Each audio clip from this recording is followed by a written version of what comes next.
Is-sitwazzjoni hi waħda stabbli u m'hemmx lok ta' biża' iżda jibqa' l-bżonn li noqogħdu attenti.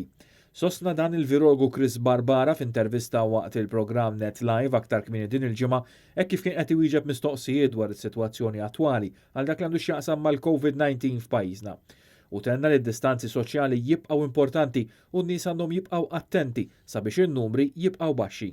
Naħseb hija din li qed ngħidu n-normalità l-ġdida li għalkemm kuntenti li n-numri tbaxxew, però xorta nibqgħu attenti biex jibqgħu baxxi. Nkunu verament nistgħu ngħixuha il-ħajja normali biex noqogħdu lockdown.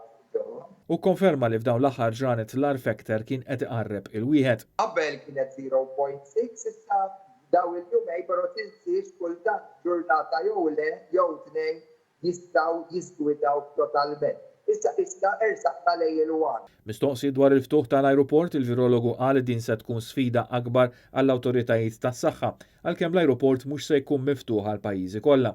Se tkun sfida ikbar għaliex aħna dit-darba mhux qed nagħmlu sentinella fuq il-poplu ta' Malta biss fejn qabel irnexxielna, imma issa se jkollna l-isfida fuq daw in-nies li qed jidħlu minn pajjiżi oħrajn.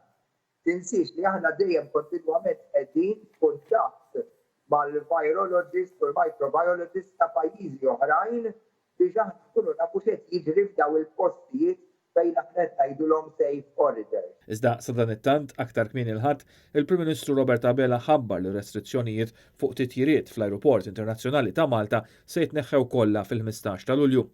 Dwar ir-rapporti ta' diversi nies li qed jinġemgħu fi gruppi kbar, il-virologu Chris Barbara appella għal kawtela u tenna li għalkemm dawn in-nies jistgħu ma jkunux ta' periklu għalihom infushom jafu jkunu ta' periklu għal nies aktar vulnerabbli.